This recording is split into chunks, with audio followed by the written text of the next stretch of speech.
The Music Book Club presents Pillars of Hindustani Music by B.R. DEODHAR, read by LAXMI BIRAJDAR. Baba Sinde Khan. I told Khan Sahib Sinde Khan that I was going to write an article on him so that the world of music might come to know him properly. However, I would have to refer to his addiction to drink in this article. I asked him whether he would mind. Khan Sahib replied, "I drink every day. You are free to write about it. It is a very old habit and I never do it on the sly. I'm a free agent. I do not care what the world has to say about it." "Khan Sahib, what is your birthplace?" "I was probably born in Sinde or perhaps Punjab." "But where exactly?" "I was born, that is much certain.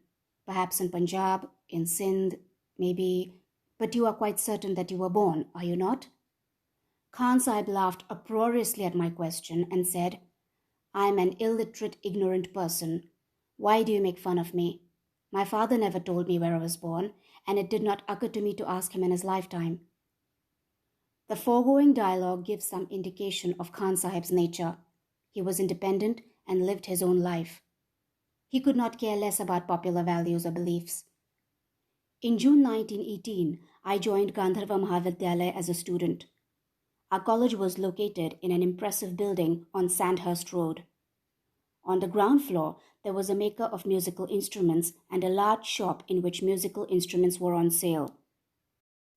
A fakir, dressed in a long black robe which came down to his feet, a garland of flowers round his neck, and a one-stringed musical instrument in his hand, used to visit the place occasionally. He would sit on a chair and start singing.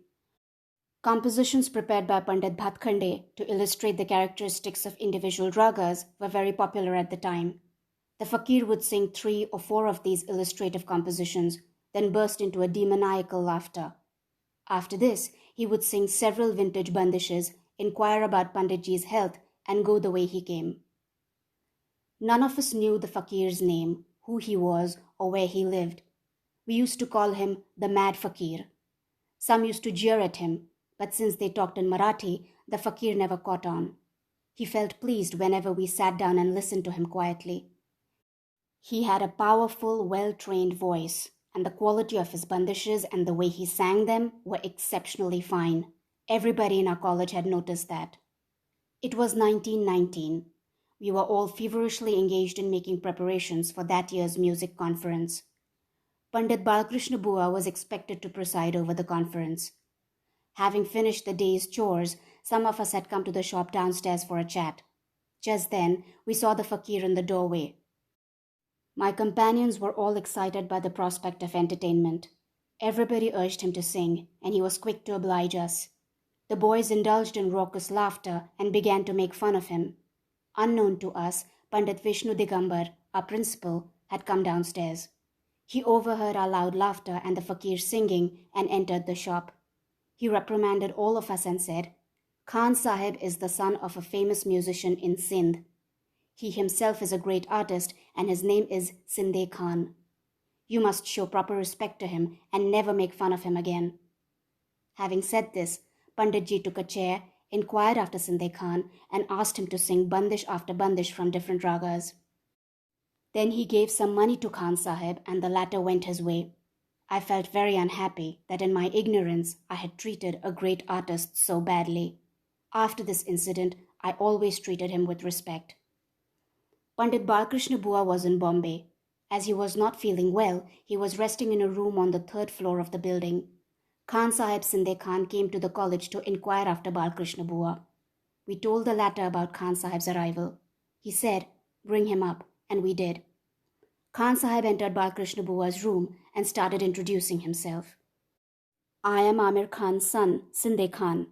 Bua Sahib, without leaving his reclining position, his eyes still closed, said, "Let me see. Sing some of your father's bandishes to me and prove that you are Amir Khan's son. Then alone I shall be convinced that you are telling me the truth." Sinde Khan sang the khayal, Sugriva Ramakripa, from Rag Chayanat. After he had finished the khayal, Bua Sahib opened his eyes, had a close look at him, and said, "Yes, your singing has convinced me. Also, your face tells me that you are Amir Khan's son. You are free to call on me as long as I am here." After I left the college in 1923, I used to run into him occasionally. After acknowledging my greeting, he would say, "Are you all right? How is Panditji?" Then he would part. The incident I'm going to narrate occurred in 1925 or 1926. I met him in the street as usual, but on this occasion invited him to my place where he sang over a dozen bandishes for me. They were so beautiful that I felt I must have them. I implored him to teach them to me and even offered to pay him so much per month by way of tuition fee. He said yes, but failed to turn up for more than a year. After that, I used to see him about once a year. He would turn up at the school occasionally and even sing a little for us. When he needed money, he would ask for it, take what we gave, and go away. Every time I met him, I would urge him to teach me the bandishes. He would say yes, but never turned up. In 1941, our school moved to its new premises opposite Opera House. Khan Sahib began calling there at least once a month. He would spend some half hour or an hour at the school teaching different bandishes. I badly wanted to pick them up, but since Khan Sahib was not keen on teaching me, I had to console myself with the thought that I could at least hear them being sung over and over again. In 1942, my friend Jagannath Bua Purohit dropped in to see me in my school when Khan Sahib Sinde Khan also happened to come there. Jagannath Bua persistently urged Khan Sahib to teach me, and he finally agreed. He was in a jolly mood. He said to Jagannath Bua, "DEODHAR Sahib treats me with respect and even helps me from time to time. I sincerely want to teach him what I know. We have a rule in our gharana that if I teach a bandish to anyone, he must sing it exactly as I have taught him. People find it difficult to produce every phrase and harkat or short tan I employ. That upsets me, and in my anger I say things I ought not to. I am getting old now.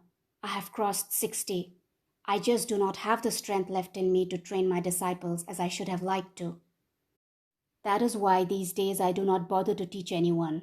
If DEODHAR Sahib is prepared to put up with my bad temper and everything, I am prepared to teach him." Having said this much, Khan Sahib became emotional. Tears came to his eyes. After a pause, he started talking once again. "I have not had many disciples. Those I trained with great care never mentioned my name and pretended to have picked those bandishes from their father or uncle. It made me angry and I stopped teaching altogether. Being illiterate, I have to rely completely on my memory. I knew hundreds of bandishes, but through years of neglect and lack of practice, I am beginning to forget what I knew." Having said this much, he took a long pause. Then he turned to me and said, "DEODHAR Sahib, I know you have faith in me. I am also aware that you do not consider me a madman. You and your students treat me with respect. That is why I come here so often. You really belong to our Gwalior Gharana, so I promise to come regularly from tomorrow and teach you all the bandishes you want." True to his word, Khan Sahib appeared at the school the following morning. I had a great liking for bandishes from uncommon ragas at the time, so I urged him to teach me such bandishes. The Tanpura started and the lesson began. I said to him, "I follow my own method of learning. Please give me the full text of the bandish, which I shall take down. After that, sing each line 5 or 6 times very slowly so that I can take down its notation along with the words. When the entire bandish has been transcribed in this manner, I shall sing it for you. If I go wrong anywhere, correct me. I shall do my best to sing the bandish exactly as you do, with all the kanas intact. If, after this, you find that I am unable to do what you want, I am prepared to learn it by the traditional method." Khan Sahib did not believe in notation or learning from notation. He raised no objection, but laughed sardonically. He repeated each line 5 or 6 times as I had requested him to. I took the bandish down along with its notation and sang it. The whole business took about 15 minutes. Khan Sahib was astonished that I had picked up the bandish correctly, with every phrase correctly accented and all the embellishments and harkats intact. He said, "DEODHAR Sahib, it is very easy to teach you. I had no faith in this writing business of yours, but I must concede now that it is a useful thing.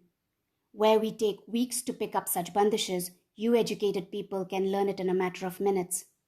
I do not have to shout at you, and there is no occasion for getting angry at all. I have made up my mind to teach you everything I can. I am in no hurry. Tell me which other bandish you want. I shall teach it to you. Khan Sahib's admiration for me grew as time passed, and the compositions I so badly wanted came within my reach. I should like to make one thing clear. I might have given the impression that I have complete faith in notation. I believe that notation is useful, but it has its limitations. Notation is really useful at the very beginning and in the final stages. Initially, notation is highly used for identifying all the notes used, for transcribing them on paper and reading them, and for learning relatively small bandishes in middle tempo by heart when you are all by yourself.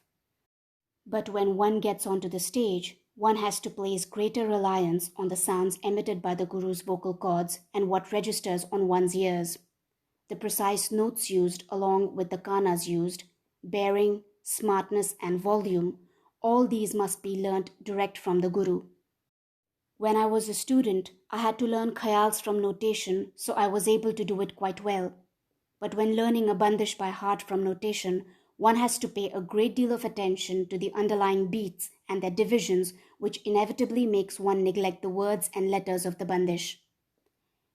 In one's anxiety to ensure that each letter falls on a particular beat, one tends to push the personality of the bandish itself in the background. A khayal learnt exclusively from notation or from a book sounds lifeless and mechanical. And in any case, to store it in one's memory precisely as one learnt it is also not easy. When I transcribed Khan Sahib's bandishes into notation, I had been a practicing musician for over 25 or 30 years. During this period, I heard numerous singers, learnt numerous bandishes from different ragas by heart. I studied the tonal structure of each rag and the note combinations, characteristics of each rag assiduously. I carefully studied the minute nuances of the music of different gharanas. Consequently, I acquired a general feel for the kind of harkat or short tan which the singer was going to employ and how or where it would make its appearance. It was because all this ground had already been covered that I was able to prepare the notation of Khan Sahib's bandishes by traditional notation and my own code symbols. As I had been hearing Khan Sahib's music for over 25 years, I had become familiar with the special characteristics of his style. In writing down a bandish taught by Khan Sahib, I used to omit the rhythmic component and write only the full text of the bandish and the note or groups of notes around each word. In the ultimate analysis, the main use of notation is that whenever you hear an unfamiliar harkat, you can record it by transcribing it into notes. An experienced musician can sing a bandish quite well from the notation, provided he is fully trained in all departments of Hindustani music. Even so, since the subjective element is very strong in any kind of improvisation, each singer would interpret the bandish in his own way, and one who has learnt it purely from notation may not sing it precisely in the traditional manner. The reader might bear in mind that I am talking not about bandishes sung in medium tempo, but only about what is known as bada khayal. By this time, I was acquainted with a great many Bombay vocalists and instrument players. Many of them would call on me for a chat. These people seem to have divided opinions on the subject of Khan Sahib Sinde Khan. Some referred to him as a mad drink addict or bad-tempered musician. Others considered him a talented singer endowed with occult powers. The latter considered him a sage and sought his blessings. Having known Khan Sahib for something like 23 or 24 years, I was convinced that far from being crazy, he was a most intelligent, clever, independent-minded mystic or sage. Like many great artists, he was full of whimsicalities. One morning he came to the school garbed in a long robe of the sort commonly worn by Punjabi women. For a couple of days he went around clad in this garment. On another occasion he was clad in pajamas topped by a Punjabi woman's smock. I asked him why he had chosen that particular attire. He said, "My clothes have not come back from the dhobi, and there were no clean clothes in the house, so I put on whatever clean clothes I found. I know people laugh at me, but it does not bother me. I must now tell an anecdote concerning Khan Sahib's shrewdness. Khan Sahib taught me several excellent bandishes without being able to tell me the names of the corresponding ragas. He would start a bandish and come to an abrupt stop because he had forgotten the rest of the text. But the opening notes of the bandishes was so beautiful that I was in a hurry to take down the full texts. Khan Sahib would spend a long time trying to recall the words and finally give up. I used to keep on pestering him for the bandishes. One day, he came to me very early in the morning and said that a friend of his from Lahore was in Bombay and that this friend knew the names of all the ragas he had not been able to supply, and that he also knew the bandishes Khan Sahib only half remembered. He said, "I shall get all the information you need from him." Then for a week he failed to turn up at the school. Eid was only a few days away. He came to see me on the morning of Eid and promised to bring his Lahore friend along to see me that very evening. The two friends promptly turned up that evening. Both were in a jolly frame of mind because of the holiday atmosphere. While engaged in small talk with his friend, Khan Sahib started singing a bandish. Then he turned to his friend and said, "Nowadays no one can hear music of such high quality." This annoyed the Lahore man, who was already rather high. He started singing the Jod or the companion bandish. Khan Sahib said, "Now hear this one," and started another bandish. His companion sang its Jod and started a fresh one. The duet between these two artists went on for an hour and a half. I quietly watched the proceeding and took down every word of the individual texts. Finally, there were hearty mutual congratulations, and the two friends embraced each other and went their way. The following morning, Khan Sahib dropped in and said, "I have been after this man for a whole week, but he refused to budge. Whenever I urged him to sing a particular bandish, he would tell me that he had forgotten it. Yesterday, he got quite drunk. When I started prodding him, he forgot himself and sang all the bandishes I wanted. The words have come back to me now. Go ahead and learn all you want." Khan Sahib was taught by his father, Amir Khan, who himself was a disciple of his cousin, Banne Khan. Khan Sahib's family had produced musicians for generations, and they all belonged to the Dhrupad Dhamar school. Banne Khan's father and uncle were at the court of Emperor Wajid Ali at Lucknow. When young, Banne Khan was taking lessons in Dhrupad style from his father and uncle at Lucknow, where he happened to attend a recital of Haddu and Hassu Khan. He was so enchanted by the latter's new style of singing, the Khayal Gaiki, that he followed Hassu Khan to Gwalior a little later in order to learn Khayal singing. Banne Khan was robust, intelligent, handsome, and fair-skinned. Hassu Khan was pleased with his intelligent new disciple, and not having a male child of his own, wanted to adopt him. However, he did get a male child shortly after Banne Khan's arrival, and since he thought the latter brought him luck, he had trained the young man sincerely and without reservations. He also found a girl for him and got him married. These details I gathered from various Gwalior people. The version I obtained from Sinde Khan is somewhat different and is as follows. After hearing Haddu and Hassu Khan's recital at Lucknow, Banne Khan followed the maestro to Gwalior and boarded with them like other such disciples. For several years, nobody paid much attention to him. One day, Hassu Khan happened to go to the annual Urs of Tansen in his bullock cart. It was the height of summer, and one of the two bullocks suffered a heat stroke and died.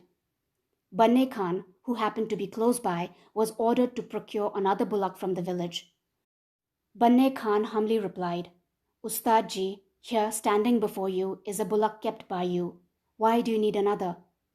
Hassu Khan admired the loyalty of his disciple and decided to put it to the test. The two, Banne Khan and the remaining bullock, were yoked to the cart, and Banne Khan, true to his word, helped to pull the cart over a distance of some 2 miles. Khan Sahib was won over by his disciple's deep devotion, and from the next day began training him with all his heart. Within a few years, Banne Khan became an accomplished singer. His fame spread all over Punjab. Numerous people from Punjab began to come to Banne Khan to learn music, and with his growing fame, people started addressing him as Khan Sahib Banne Khan.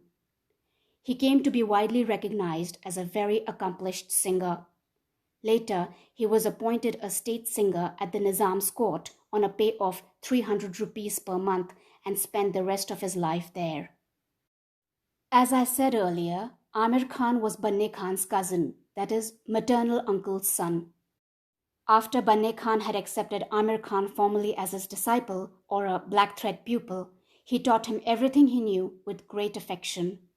Amir Khan also turned out to be an impressive performer. Because of his close bonds with Banne Khan, the two were constantly together. Amir Khan, having come to know that Pandit Balkrishna Bua of Gwalior Gharana had settled down at Meerut, decided to meet the celebrated singer. While on his way from Hyderabad in the Deccan to Punjab in 1890 or 91, he paid a visit to Meerut.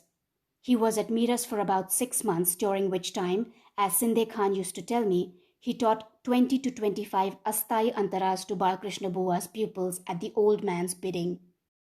That probably explains how bandishes from Amir Khan's family became part and parcel of those belonging to the Balkrishna Bua tradition. Some of Bua's disciples like Pandit Sri Krishnaji Herlekar and Pandit Anant Manohar confirmed that what Sinde Khan had told me was correct. After Banne Khan's death, Amir Khan would have naturally stepped into his mentor's position as state musician, but for the fact that his wife wrote him a letter around that time recalling him to Sindh in order to teach his own sons. Amir Khan went back to Sindh and settled down there. A famous Sindhi merchant called Visandas appointed him his personal musician. Amir Khan had 4 sons in all: Pyar Khan, Muhammad Khan, Sinde Khan, and Mistri Khan. As there was no educated person in the family, Amir Khan decided to put Pyar Khan to school, where, being intelligent, the boy made excellent progress. During a recital, a singer taunted Pyar Khan that despite being the son of a reputed singer, the boy could not even say "ah" properly. Piqued by the musician's remark, Pyar Khan told his father that he was determined to give up school and take music lessons from him. "If you are not prepared to teach me, I intend to become a black thread pupil of Meherban, another musician, and learn music from him," he said. The threat had the desired effect, and Pyar Khan started receiving music lessons from his father. At that time, 2 singers, Ali Baksh and Fateh Ali, both masters of Taan, were extraordinarily popular. Accordingly, Amir Khan took special pains to train his son in that particular department, and Pyar Khan soon became an impressive exponent of Taan. Pyar Khan was proud to belong to the Gwalior tradition. Fateh Ali did not impress him much, but later when he appeared to hear Ali Baksh at Shikarpur, he was so overwhelmed that he decided to become a black thread pupil of Ali Baksh. He decided to move to Tonk, where Ali Baksh lived, and go through the thread tying ceremony.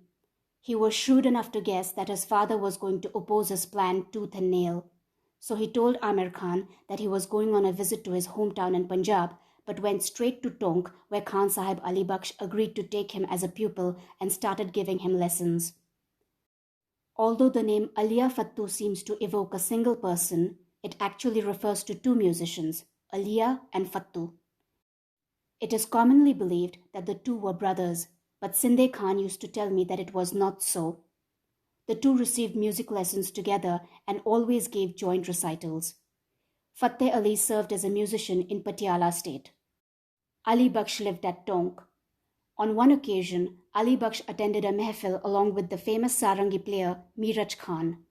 The latter had such mastery of his instrument that he used to go around challenging every established singer to outdo him in a mehfil. In one such encounter, Ali Baksh defeated Miraj Khan, which earned him the sobriquet Jernal, that is, general. Fateh Ali was called Colonel or Colonel. Nawab Ibrahim, ruler of Tonk, was a music fan and a poet. He used to write the words of the bandishes, and Ali Baksh used to set them to music. Many of the beautiful bandishes composed by him in different ragas are still prevalent. For example, the famous bandish Sasundarabana in Rag Malakaunds. The lines are those of Nawab Ibrahim and the composition that of Ali Baksh. Also, Ibrahim's name appears in the Antara, or the second half of that bandish. Sinde Khan used to sing quite a few bandishes written by this Nawab. The credit for the great popularity of the bandish from Malaccounts, Sasundarabana in Maharashtra, goes to Pandit Bhaskar Bua Bakhle. Sinde Khan used to recount many anecdotes about Khan Sahib Ali Bakhsh he had heard from his brother Pyar Khan. One such anecdote is reproduced below. Among Ali Bakhsh's disciples, there were many Punjabis who were by and large all handsome, robust, fair-skinned men in the prime of their youth. Khan Sahib had a nagging fear that they would be fair game for the wily professional women singers of the town. Accordingly, he deliberately planned to make them as ugly as possible. Brought up mainly on wheat in their homeland, they were given a diet of bajra roti and meat so heavily spiced that they always suffered from indigestion and lost weight. After they had been reduced to scarecrows, a barber would be called in to remove all the hair on their heads and faces, including eyebrows, so that they all looked ugly and unattractive. Ali Bakhsh believed that thus transformed, they would be incapable of attracting amorous glances from any woman. On one occasion, Pyar Khan, who had been similarly transformed, came to his hometown and was about to enter his house when his own wife happened to see him. Seeing an ugly stranger about to enter her house, she raised a hue and cry. A crowd quickly collected. The people had to take a close look at him before they could recognize him. Amir Khan, at first, had no idea that his son was being trained in another family. Pyar Khan returned some 6 months after leaving home. A little later, Amir Khan came to know where he had been. He became livid with rage. He was convinced that he had lost face because of what his son had done. He refused to give music lessons not only to Pyar Khan, but to others as well if his son happened to be around. One day, he collected all his savings and set off for his ancestral home at Jangli Nishera in Punjab. He told Pyar Khan to look after the family he was leaving behind. He died alone at his ancestral place within a few days of reaching there. According to Sinde Khan, his father must have passed away in 1909 or 1910. After Amir Khan's death, Sinde Khan lived with his brother Pyar Khan. Both were in the employ of a rich merchant called Seth Visandas at Manju. They soon lost interest in their jobs and moved to Kabul. They were not the first Indian musicians in Kabul. There had been others before them, but they were all sarangi players who accompanied themselves on the sarangi as they sang. Pyar Khan was the first to sing to the accompaniment of tanpuras, which seemed strange at first to the local people. However, in course of time, people began to appreciate this new form of vocal music. Pyar Khan also acquired a host of disciples. The two brothers spent about a year in Kabul and then moved back to Karachi. Later, the relations between the two soured and Sinde Khan began to live separately. Whenever Seth Visandas was on a visit to Karachi, Sinde Khan used to stay with him. The former was an excellent poet and had many beautiful musical poems to his credit. The musicians in his services used to sing their employers' poems in the classical mode. Sinde Khan had a strong devotional streak in him from early childhood. Visandas's mystical poetry had a considerable appeal for him. He exchanged ordinary attire for a robe and for a few years gave up eating meat. During the First World War, the year must have been 1917 or 1918, he was about to set off on a trip with Seth Visandas and went to Karachi railway station. Seth Visandas went through the main entrance, but Sinde Khan, who was about to follow, was stopped by plainclothes men who, because of his fair complexion and strange attire, had mistaken him for a German spy. Seth Visandas, seeing that Sinde Khan was nowhere in sight, came back to the concourse to look for him, only to discover that he had been arrested. The police agreed to release him when they found that a person of Visandas's status was prepared to stand surety for him. Sinde Khan's brother Pyar Khan made a name for himself in Sindh and Punjab. He became a moneyed man and, as a prosperous house owner, settled down in Lahore. He gave his daughter in marriage to Khan Sahib Ali Bakhsh's son Akhtar Hussain, thereby creating a bond of kinship between two celebrated musical families. Vocalist Umaid Ali, who often broadcasted from Delhi and Lahore radio stations, was also Pyar Khan's son. Sinde Khan first visited Bombay as a tourist in 1919. He liked the city and was able to secure a number of tuitions and decided to settle down there. He got acquainted with many famous musicians of the time. Sinde Khan was short-tempered, and being himself a musician of quality, was not cowed down by anyone. He began to treat the well-established Muslim musicians of Bombay with scant courtesy. That was the real reason why they started referring to Sinde Khan as the Mad Fakir. People in their camp believed him to be a lunatic. The social stigma weighed heavily on Sinde Khan's mind. The fact that success was denied to him although he was an accomplished musician, while others who merely pretended to be learned and were really dope addicts could be widely respected, puzzled him greatly. As an escape from the mental anguish this caused him, he took to drink and gradually became an alcoholic. One of his female disciples, Karamjan, invited him to stay at her house, and she looked after him to the very end. Sinde Khan was irascible and very short-tempered. False praise being foreign to his nature, if he was not pleased with the musician's performance, he would express his displeasure without a moment's hesitation and be on his way. There was once a sarangi player called Banne Khan in Bombay. He also served on the Bombay radio station for a couple of years. I ran into him at Allahabad on one occasion. When two musicians meet, they automatically come to recall their favorite bandishes. As we were having an after-dinner chat, he sang a dozen bandishes in an undertone, after which I took the stage. I hummed a few bandishes given to me by Sinde Khan. Within a few minutes, Banne Khan's eyes filled with tears. He impulsively took my hands in his and said, "Deodhar Sahib, this is Sinde Khan singing, is this not?" I said, "Yes, I have been taught these bandishes by Sinde Khan." Tearfully he said, "Deodhar Sahib, you are very lucky to have been able to absorb every fragment of Khan Sahib's music. When I was in Bombay for 2 years, I repeatedly requested him to teach me. I did his household chores, gave him clothes and money. When he was in a good mood, he would give me the full texts of the bandishes, but never once did he agree to teach me how to present them. He would willingly sing bandish after bandish and say, 'You can listen and pick up whatever you can.' I have had no teacher, Deodhar Sahib. I shall come to Bombay and become a black thread disciple of yours. Will you teach me?" I was astonished to hear this request coming from an old man of 60.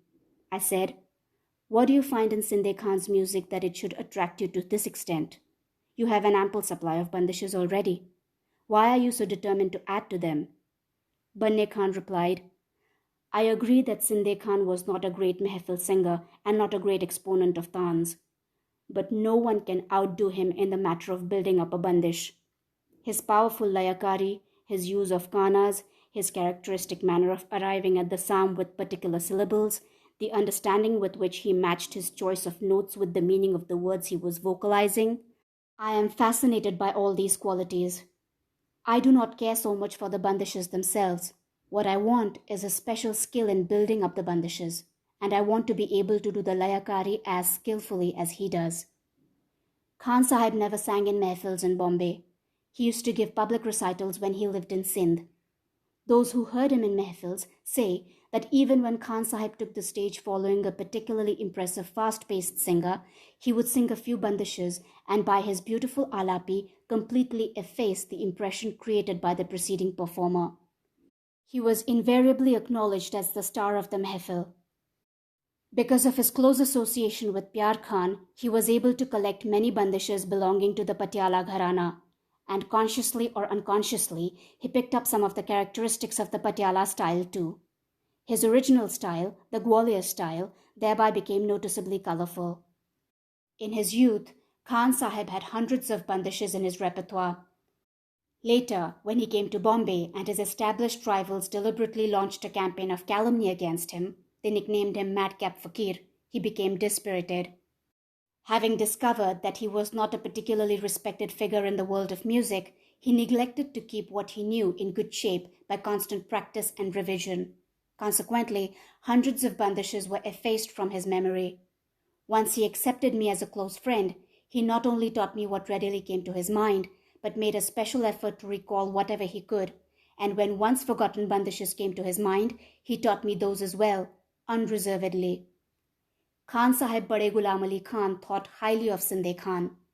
He took music lessons from Sinde Khan in his early youth, and later too, after he had settled down in Bombay, picked up some bandishes from Sinde Khan. The heroes in the sketches in this book so far were ultimately rewarded with fame and success, Pandit Vaman Bua Tsafekar being the only exception. The second exception now is Khan Sahib Sinde Khan. Both were essentially great musicians, but never succeeded in obtaining the sort of fame and happiness they deserved. People used to say that these two were under a curse and had to live their lives in atonement for their sins. Bearers of a curse or not, there is no doubt that the two were highly talented musicians. Khan Sahib remained unmarried to the end. Sinde Khan used to call on me 2 or 3 times a week. Having noticed that he was looking frailer and frailer, I asked him whether he was all right. He told me that because of prohibition he was not able to get any liquor and it was beginning to tell on his health. Towards the beginning of June 1950, he was plagued by painful hemorrhoids. I took him to Dr. Bhadzekar for a checkup. Dr. Bhadzekar, after a thorough checkup, got him admitted to St. George's Hospital near Bori Bandar. Being a music lover himself, and because he knew that Sinde Khan was like a guru to me, Dr. Bhadzekar decided to do the operation himself. Khan Sahib was in very poor health, so he had first to be given transfusion. When I went to see him on 17th evening as arranged, he was stretched on his bed. Seeing me, his face lit up. After some general talk, when I was about to leave, he wished me well and said, "Deodhar Sahib, you did so much for me, a mere fakir. You wrote about me and made my existence known to the world of music. I doubt whether we are going to meet again." That night, he called all the nurses in the ward and the doctors on duty to his bed. He said, "You have been very kind to me, all of you. You have looked after me these 3 or 4 days, given me medicines regularly, cared for me. I am greatly indebted to you. I am a poor artist. I have nothing to give you which could repay your debt. What I have is my knowledge of music, several beautiful bandishes. I am going to sing a few of them. That might give you some pleasure and me some sort of satisfaction." He then sang half a dozen bandishes for those around him. But the nurses, mostly Christian or Anglo-Indian, and the doctors could hardly be expected to appreciate Hindustani classical music. They said, "Do not sing too much and strain yourself, Papa. That will make you ill. You lie down quietly now. We are going." I cannot say how Khan Sahib reacted to this response from his audience, but he lay down quietly. When somebody came to him in the morning to wake him up, it was discovered that he had died during the night. Nobody knew exactly when. Karam Jan came to know about Khan Sahib's death at 7 or 7:30 a.m. She and her neighbors brought his body home. When I went to Khan Sahib's place around 5 p.m., I found that the body had been bathed, arranged tidily, and bedecked with flowers. A crowd of 300 to 400 collected to participate in the funeral procession. Everyone described him as a man of God, a fakir. They all surmised that he failed to become a successful musician despite his talent because Providence had willed otherwise. Khan Sahib's tomb on Forest Road is even now frequently visited by musicians living in the neighborhood. Khan Sahib did not know his exact age. Whenever questioned about this, he did some laborious counting on his fingers and declared his estimated age as 65 or 66.